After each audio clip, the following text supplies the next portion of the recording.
Hello students, welcome to Affairs Cloud, Learn to Lead. My name is Vikas Rana. Students, आप carriers cloud की application को play store से जाके download कर सकते हैं। जैसे आपने डाउनलोड कर लिया, आप उसको ओपन करेंगे तो आप अपनी जीमेल आईडी से लॉगिन कीजिए एंड आप ट्रांसफर कर दिए जाओगे इस पेज पे, जहाँ पे आप देख सकते हैं काफ़ी सारी चीज़ें।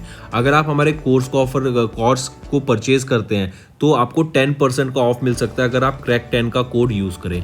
इसी के साथ साथ फ्रेंड्स, आपको अगर हमने कोर्स परचेज किया आपने हमारा, तो आप अपने कोर्सेज को यहाँ पे नीचे ऑब्जर्व कर सकते हैं। इसी के साथ साथ अगर कोर्स की बात करें, क्यों हमारा course one of the best solution है फॉर करंट अफेयर्स, बिकॉज हम यहाँ पे डेली बेसिस पे आपको करंट अफेयर्स प्रोवाइड करते हैं। डेली बेसिस पे 20 क्वेश्चंस की आपको क्विज प्रोवाइड की जाएगी, वीकली बेसिस पे आपको 50 क्वेश्चंस की क्विज प्रोवाइड की जाएगी और वीकली बेसिस पे आपको जो इंपॉर्टेंट करंट अफेयर्स होते हैं उस पर्टिकुलर वीक के, उसकी भी पीडीएफ प्रोवाइड की जाएगी। और मंथली बेसिस की बात करें तो 100 क्वेश्चंस की आपको पीडीएफ दी जाएगी, जो आपके लिए प्रिपरेशन के लिए मोर देन सफिशिएंट रहेगी, क्योंकि इतना इंटरेस्टिंग सेशन हो जाता है ये मंथली का कि आपको पूरा 100 क्वेश्चन पढ़ने में भी बहुत मजा आएगा, क्योंकि बहुत सारी इंपॉर्टेंट चीजें आपको सीखने को मिलेंगी। एक और चीज, हम सिर्फ इंग्लिश लैंग्वेज में नहीं, हम हिंदी लैंग्वेज में भी आपको ये सारा कंटेंट जो अभी हमने डिस्कस किया वो प्रोवाइड करते हैं। इसी के साथ साथ अगर हम स्पेसिफिकली टारगेट करते हैं बैंकिंग अवेयरनेस को, बैंकिंग रिलेटेड क्वेश्चंस को, वो भी आपको यहाँ देखने को मिलेंगे। इसी के साथ साथ हम इंटरेक्टिव इन्फोग्राफिक्स भी प्रोवाइड करते हैं, जो कि एक डिफरेंट वे है ऑफ लर्निंग। या आप इंटरेक्टिव इन्फोग्राफिक्स को हमारी एप्लीकेशन में जाके देख सकते हैं। ऑल्सो फ्रेंड्स, हम टॉपिक वाइज करंट अफेयर्स भी प्रोवाइड करते हैं, जैसे एप्लीकेशंस है, web portals, important days, books and authors, national affairs, international affairs, awards, sports, ये सारे टॉपिक वाइज जो कि 20 टॉपिक वाइज पीडीएफ्स होती हैं, ये आपको मंथली बेसिस पे प्रोवाइड की जाएंगी, ताकि आपको साथ ही साथ जीएसबी और जीके के भी कुछ इंपॉर्टेंट करंट अफेयर्स प्रोवाइड होते रहें। ये ऐसे टॉपिक्स होते हैं जिनके बेसिस पे 1 या 2 क्वेश्चन तो डेफिनेटली आपकी वीडियो में देखने को मिलता है। टॉपिक्स ईजी होते हैं बट वास्ट सिलेबस होता है, तो आपको डेली बेसिस पे ये पढ़ने पड़ते हैं, जो कि काफी हेल्पफुल रहेगा आपके लिए। तो दोस्तों, आज की वीडियो में हम 16 जुलाई के इंपॉर्टेंट करंट अफेयर्स डिस्कस करेंगे। ये सेशन आपके लिए काफी हेल्पफुल रहेगा, तो इस वीडियो को एंड तक जरूर देखिएगा। तो आइए फ्रेंड्स, अपना सेशन स्टार्ट करते हैं। सबसे पहले हम बात करेंगे मिशन शक्ति की।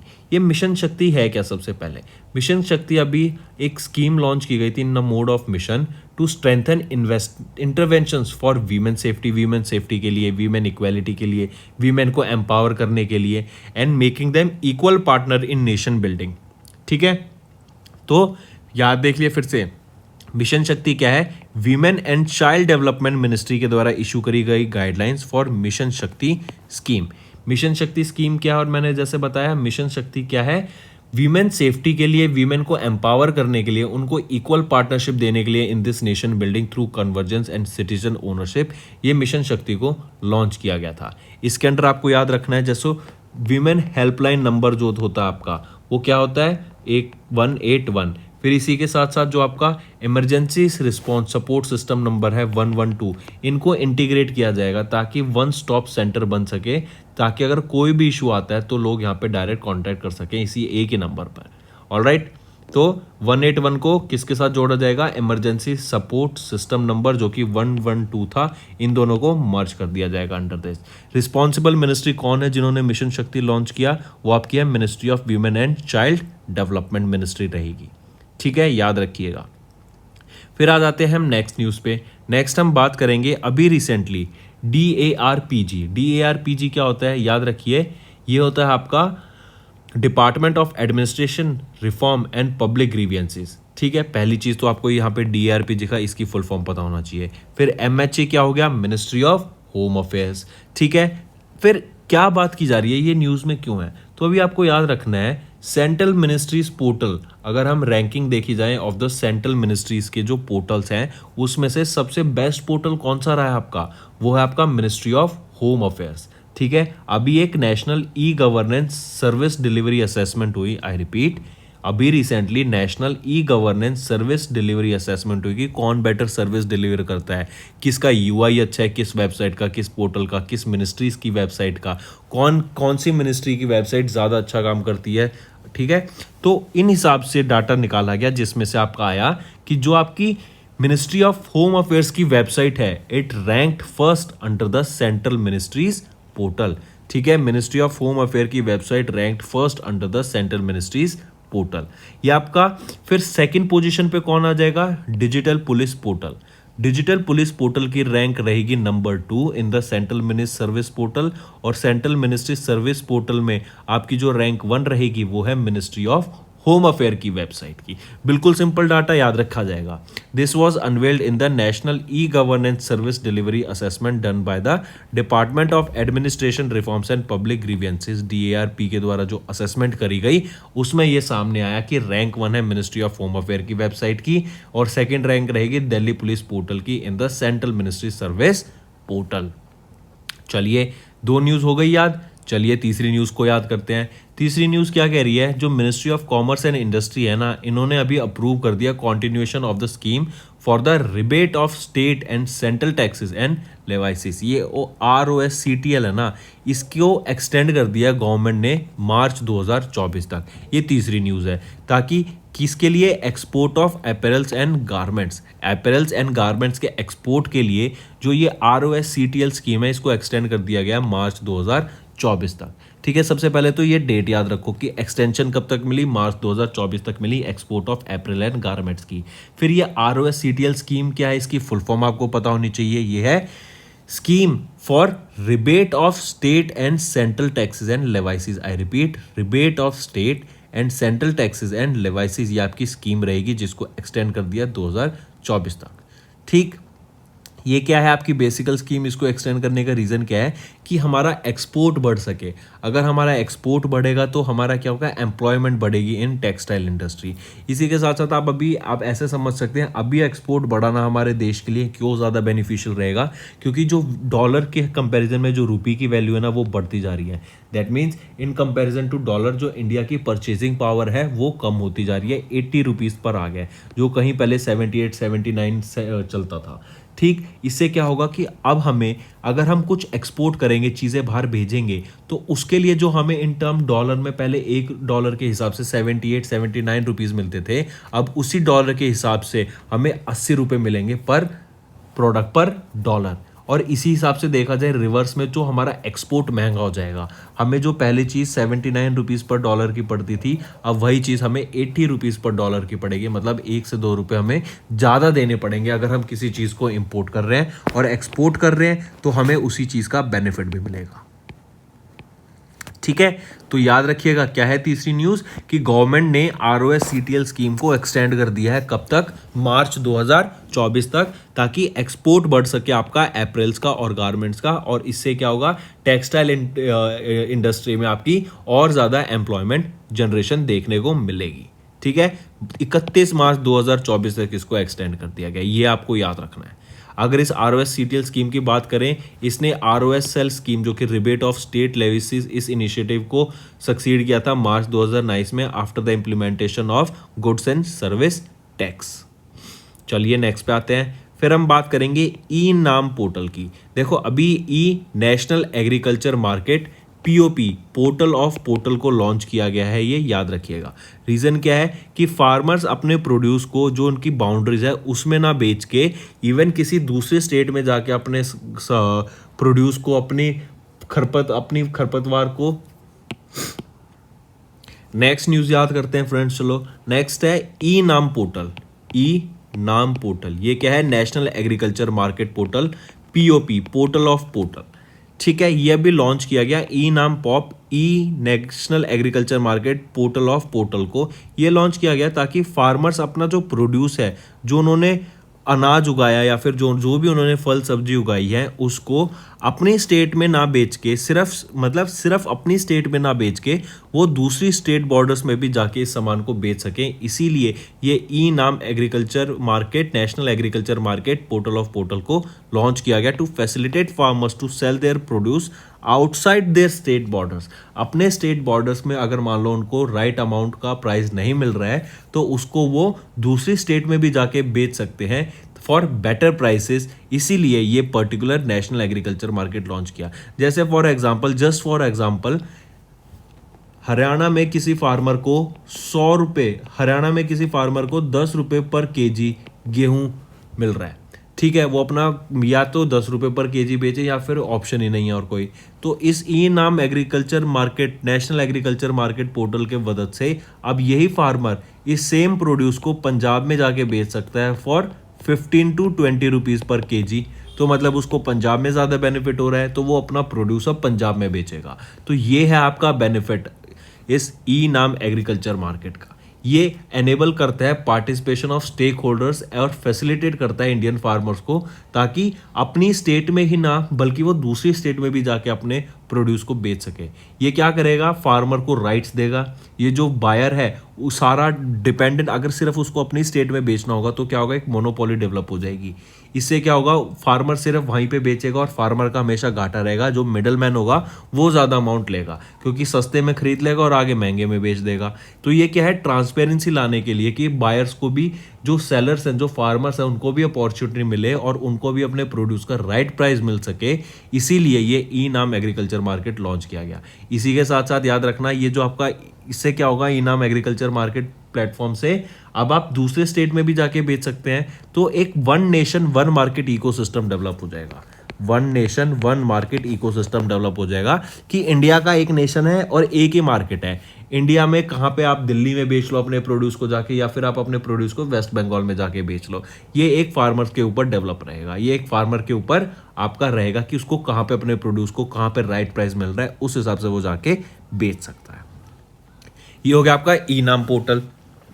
चलिए नेक्स्ट न्यूज़ पे आते हैं। नेक्स्ट न्यूज़ की हम बात करेंगे केरला की। केरला को अपना खुद का इंटरनेट सर्विस प्रोवाइडर मिल गया है, ठीक है, के फोन।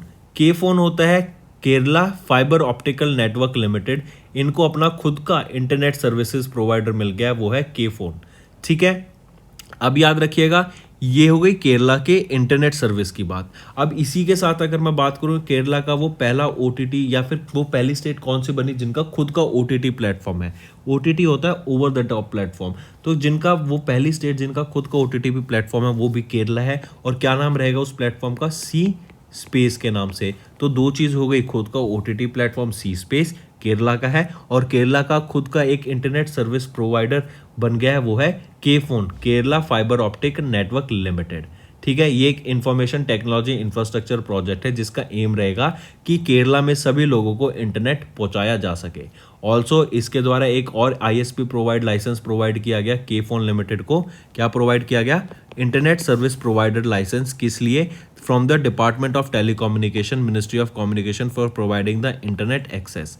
इंटरनेट एक्सेस के लिए उनको आईएसपी लाइसेंस भी प्रोवाइड किया जा चुका है। इससे क्या होगा, जो केरला की स्टेट्स हैं, जो केरला के अंदर मिनिस्ट्रीज हैं, उनके बीच में ईजिली इंटरनेट के थ्रू आप कांटेक्ट कर सकते हैं एक दूसरे से। आप आराम से स्केलेबल हो जाएगा इंटरनेट। और जो गवर्नमेंट ऑफिसेज हैं, इंस्टीट्यूशंस हैं, हॉस्पिटल्स हैं, आप इजीली एक सिक्योर नेटवर्क सेटअप कर सकते हैं, ठीक है। तो केरला वो पहली स्टेट बनी जिनका खुद का एक इंटरनेट सर्विस होगा, जो कि के फोन के नाम से होगा, केरला फाइबर ऑप्टिक नेटवर्क। और के फोन को अभी, के फोन लिमिटेड, इस कंपनी को अभी आईएसपी इंटरनेट सर्विस प्रोवाइडर का लाइसेंस भी मिल चुका है।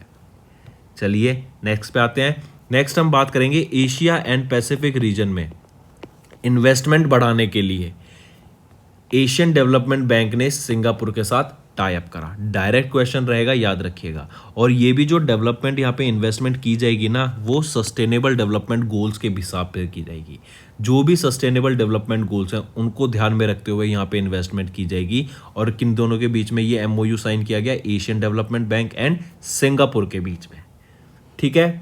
फिर इसी के साथ साथ याद रखना, टाइम मैगजीन के द्वारा अभी एक लिस्ट रिलीज की गई जिसमें बताया गया इंडिया का अहमदाबाद, गुजरात और केरला, ये टॉप 50 एक्स्ट्रॉर्डनरी डेस्टिनेशंस हैं to explore in the world. जिसमें इंडिया से 3 सिटी आती हैं, कौन कौन सी, अहमदाबाद, केरला, और आपका केरला स्टेट हो गई, अहमदाबाद गुजरात की हो गई। और इसी के साथ साथ ये याद रखना, ये दोनों जगहें आपकी ऐसी जगह हैं, ये आपकी उसमें लिस्ट में आती हैं जहाँ पे एक्सप्लोर करने को आपको मिलता है। और ये टॉप 50 एक्स्ट्रा ऑर्डिनरी डेस्टिनेशंस में आई, जो कि रिलीज की जाती है टाइम मैगजीन के द्वारा।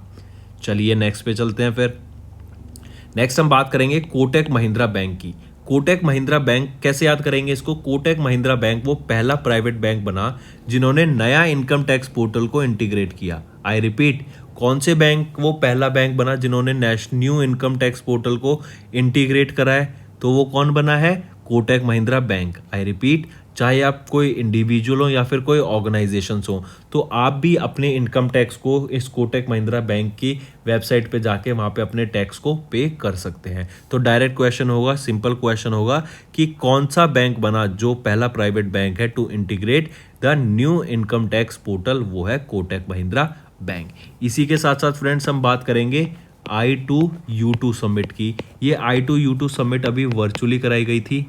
याद रखना, जो बाइडेन जो कि यूएसए के प्रेसिडेंट हैं, ये अभी इजराइल में थे और इन्हीं के द्वारा इजराइल से ही ये I2U2 समिट को वर्चुअली होस्ट करा गया। अगर मैं I2U2 की बात करूं तो जो कंट्रीज इसके पार्ट हैं वो कौन से हैं? इंडिया, यूएसए, यूएई और आपका इजराइल।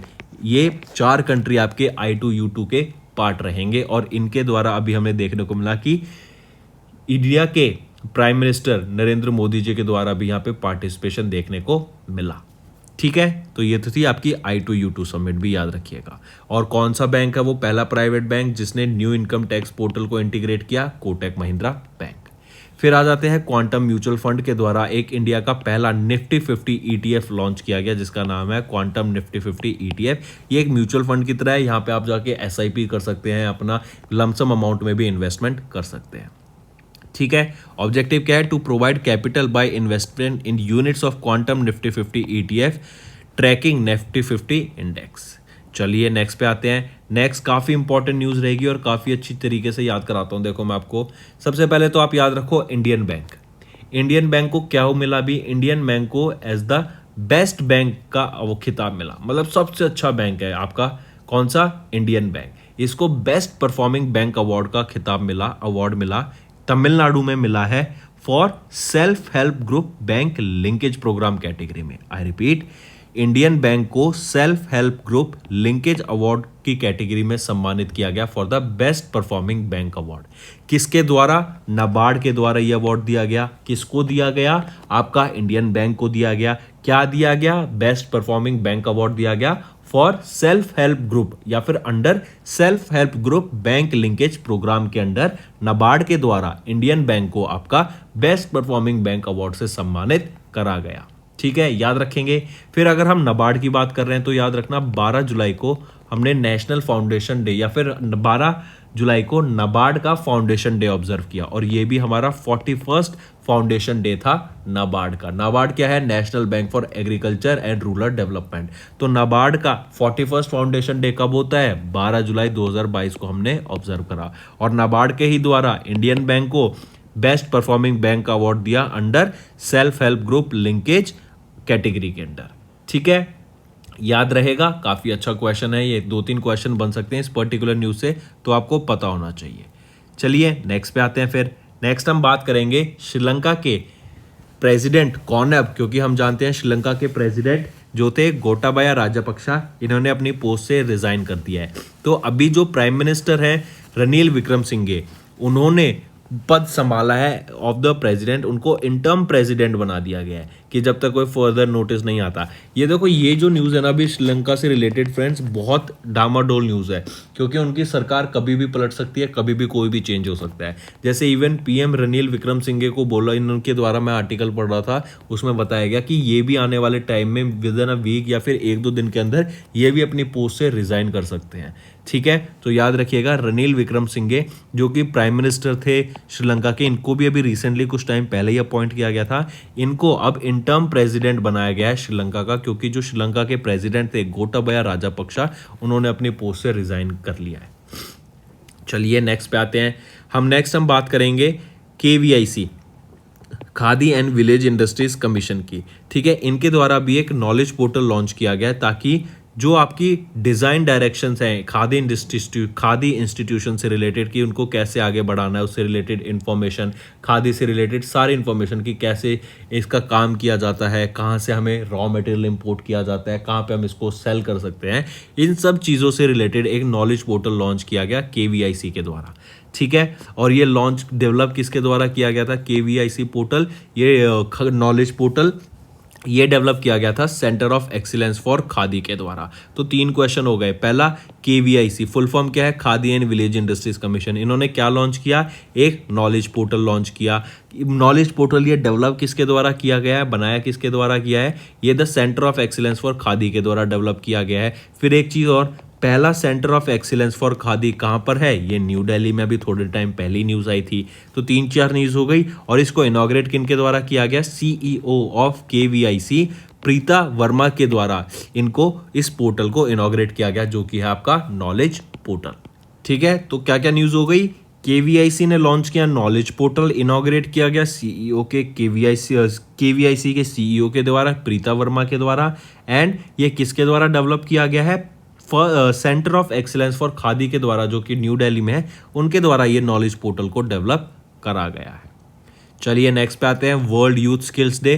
15 जुलाई को हम world youth skills day observe करते हैं, जिसकी थीम रहेगी transforming youth skills for future. ये आपकी थीम रहेगी वर्ल्ड यूथ स्किल्स डे की, जो 15 जून को ऑब्जर्व करते हैं। और 21 जून को हम इंटरनेशनल योगा डे ऑब्जर्व करते हैं। ठीक है, याद रखिएगा ये भी।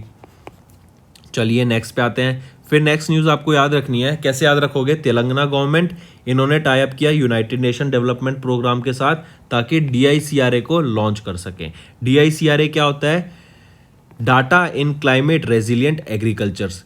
ठीक है, I repeat, government of Telangana ने टाई अप किया यूनाइटेड नेशन डेवलपमेंट प्रोग्राम के साथ, इनके साथ कोलैब किया, ताकि DICRA को as the latest edition to the digital public goods registry में ऐड किया जा सके। आई रिपीट, तेलंगाना गवर्नमेंट ने यूनाइटेड नेशन डेवलपमेंट प्रोग्राम के साथ कोलैब किया, ताकि ऐड किया जा सके DICRA को as the latest edition to the digital public goods registry.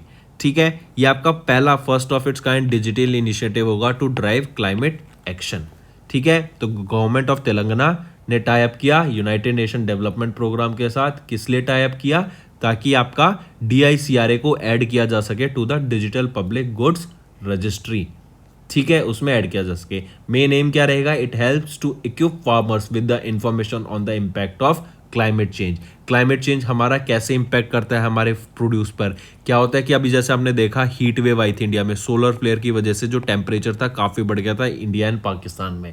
तो टेम्परेचर बढ़ने से क्या हुआ? जो हमारी क्रॉप्स है ना, काफ़ी एरियाज में वो डिस्ट्रॉय हो गई थी। और इसी वजह से सरकार ने, गवर्नमेंट ऑफ इंडिया ने बोला था कि हम व्हीट को बैन कर रहे हैं फॉर द एक्सपोर्ट। मतलब सिर्फ गवर्नमेंट ऑफ इंडिया ही व्हीट को एक्सपोर्ट कर सकती थी to different parts of the world या टू द डिफरेंट कंट्रीज। कोई भी प्राइवेट प्लेयर व्हीट को एक्सपोर्ट नहीं कर सकता था। ये अभी गवर्नमेंट ऑफ इंडिया ने इनिशिएटिव लिया। रीज़न यही था कि एक तो डिमांड बहुत बढ़ गई थी, फूड इनसिक्योरिटी हो गई थी वर्ल्ड में, बहुत डिमांड बढ़ गई थी व्हीट की, तो इंडिया में भी कमी ना हो जाए। और टेम्परेचर बढ़ने की वजह से जो क्रॉप्स डिस्ट्रॉय हुई हैं, उसकी वजह से हमें इंडियंस को व्हीट इनसिक्योरिटी फेस ना करनी पड़े, इसीलिए गवर्नमेंट ने ये इनिशिएटिव लिया था। तो फ्रेंड्स, ये थी हमारी न्यूज़। अब जल्दी से एक बार रिवाइज कर देते हैं। MOWCD ने इशू किया guidelines for mission Shakti scheme. Department of consumer affairs ने सेटअप किए committee to develop comprehensive framework on the rights to repair. Ministry of home affairs website ये फर्स्ट पोजीशन पे आती है in the central ministry service portal. Government ने extend किया ROS-CTL scheme को 31 मार्च 2024 तक, ताकि एक्सपोर्ट्स को बढ़ाया जा सके ऑफ अपैरल एंड गारमेंट, जिससे एम्प्लॉयमेंट भी जनरेट होगी। National conference of state agriculture and horticulture ministers हुई, ये बेंगलोर में हुई थी कॉन्फ्रेंस।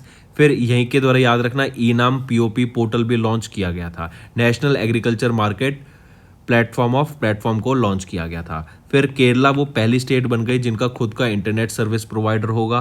ऑलराइट, और इसी के साथ साथ आपको याद रखना है, पहली OTT भी कौन सी स्टेट थी जिनका पहला खुद का OTT था? वो था सी स्पेस, वो भी आपका केरला ही था। फिर इंडिया का अहमदाबाद हमने देखा, अहमदाबाद केरला ये वर्ल्ड की 50 ग्रेटेस्ट प्लेस की लिस्ट में आया, जो कि टाइम मैगजीन के द्वारा रिलीज की गई फॉर टूरिज्म पर्पस। फिर आ जाते हैं, इंडिया और अहमदाबाद देख ही चुके हम। पहली I2U2 लीडर्स की समिट कहाँ पे हुई थी? वर्चुअली हुई थी, 14 जुलाई को हुई थी। किसके द्वारा होस्ट की गई थी? US प्रेसिडेंट जो बाइडेन के द्वारा। ये अपनी इजराइल विजिट पे थे, तब इन्होंने इस मीट को, इस वर्चुअली समिट को ऑर्गेनाइज कराया था। फिर एशियन डेवलपमेंट बैंक की बात करें तो इन्होंने सिंगापुर गवर्नमेंट के साथ टाई अप किया, ताकि एशिया पैसिफिक रीजन में इन्वेस्टमेंट बढ़ाया जा सके, और जो ये इन्वेस्टमेंट होगी, डेवलपमेंट होगी, ये सस्टेनेबल डेवलपमेंट गोल्स के बिहाफ पे होगी। फिर येस बैंक ने साइन की एक term sheet with JCF, ARC, LLC and JC flowers for the sale of stressed loans. फिर कोटक महिंद्रा बैंक की बात करें तो ये पहला बैंक बन गया to integrate with the new income tax portal, या वो पहला बैंक जिन्होंने न्यू इनकम टैक्स पोर्टल को इंटीग्रेट किया वो है कोटक महिंद्रा बैंक। फिर बात करें क्वांटम म्यूचुअल फंड की, इनके द्वारा अपने खुद का क्वांटम म्यूचुअल फंड लॉन्च किया गया, quantum Nifty 50 ETF। India bank ने सिक्योर की self help group linkage award, जो कि नाबार्ड के द्वारा इंडियन बैंक को दिया गया था under self help linkage award के, और ये बेस्ट परफॉर्मिंग बैंक बना था इंडियन बैंक। और क्वेश्चन ऐसा आएगा कि इंडियन बैंक के द्वारा या इंडियन बैंक को बेस्ट परफॉर्मिंग बैंक का खिताब मिला under self help group linkage award, जो कि नाबार्ड के द्वारा दिया गया था। फिर prime minister of Sri Lanka Ranil Wickremesinghe, इनको श्रीलंका का इंटर्म प्रेसिडेंट बनाया गया। KVIC ने लॉन्च किया नॉलेज पोर्टल, जो कि खादी किसके द्वारा डेवलप किया गया था ये knowledge portal? Centre of excellence for khadi के द्वारा डेवलप किया गया था, और पहला centre of excellence for khadi कहाँ पर है? न्यू दिल्ली में।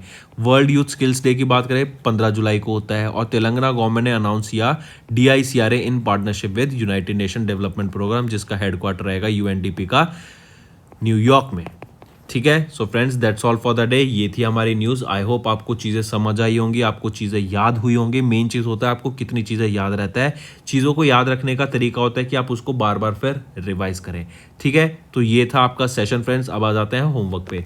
पहला क्वेश्चन, ये 5 क्वेश्चन हम होमवर्क ये पहले कर चुके हैं, आपको रिवाइज कराने के लिए ही ये मैं होमवर्क दे रहा हूँ। पहला क्वेश्चन है state of food security and nutrition in the world report किस ऑर्गेनाइजेशन के द्वारा रिलीज की गई थी।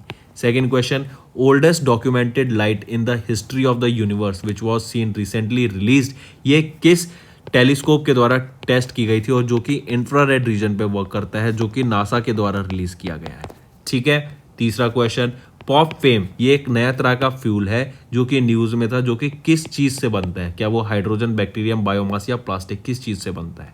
फिर आ जाता है which is India's third and the most recent power exchange, जो कि लॉन्च किया गया था रिसेंटली, कौन सा एक्सचेंज है? पांचवा question, national conclave on mines and minerals की अभी क्या वेन्यू रही थी, ये बताइए। ये आपका पांचवा क्वेश्चन। सो फ्रेंड्स, ये था हमारा सेशन। आई होप आपको वीडियो पसंद आई होगी। चीज़ें याद होना बहुत ज़रूरी है। आई होप मैंने आपको कुछ ना कुछ तो आज याद कराया ही होगा। अगर आपको लगता है कि आज आपने बहुत कुछ सीखा और आपको चीज़ें याद हुई और ऐसी वीडियो आप चाहते हैं फ्यूचर में आपके लिए आती रहे, तो कमेंट करके ज़रूर बताइएगा। आपके कमेंट की बहुत वैल्यू रहती है। So that's all for the day friends. Thank you and have a nice day. That's all for the day friends. ये हमारी वीडियो थी। आई होप आपको वीडियो पसंद आई होगी। इसी के साथ साथ फ्रेंड्स, आप हमारे यूट्यूब चैनल को सब्सक्राइब कर सकते हैं। आप टेलीग्राम चैनल पे जाके हमें फॉलो कर सकते हैं। एंड इसी के साथ साथ अगर आपको कोई भी प्रॉब्लम आ रही है या तो पेमेंट में या हमारे कोर्सेज के साथ, तो आप हमें कांटेक्ट कर सकते हैं एट द नंबर 7677333862, या फिर आप हमारी मेल आईडी पे हमें मेल कर सकते हैं। And I will make sure कि आपकी जो प्रॉब्लम है उसको जल्दी से जल्दी सॉल्व किया जाए। इसी के साथ साथ आप हमारे इंस्टाग्राम हैंडल affairscloud_official को फॉलो कर सकते हैं। कोड और याद रखना, वो है विकास10। अगर आपको 10% का एक्स्ट्रा डिस्काउंट चाहिए तो आप विकास10 का कोड यूज कर सकते हैं। आपको क्रैक 10 के अलावा 10% का डिस्काउंट यहां पे मिलेगा। और इसी के साथ साथ अगर आपको कोई भी इश्यू आ रहा है हमारी एप्लीकेशन से रिलेटेड, वेबसाइट से रिलेटेड, या आपका कोर्स परचेज नहीं हो रहा, या आपका कोर्स परचेज हो गया, पैसे कट गए हैं, या कोई भी इश्यू आ रहा है, तो आप हमें कॉन्टैक्ट कर सकते हैं एट द नंबर 9677333862, या फिर आप मेल कर सकते हैं support@affairscloud.com पे। एंड आई मेक श्योर हमारा रिप्रेजेंटेटिव आपको जल्दी से जल्दी आपको रीच करेगा एंड आपकी प्रॉब्लम को सॉल्व करेगा।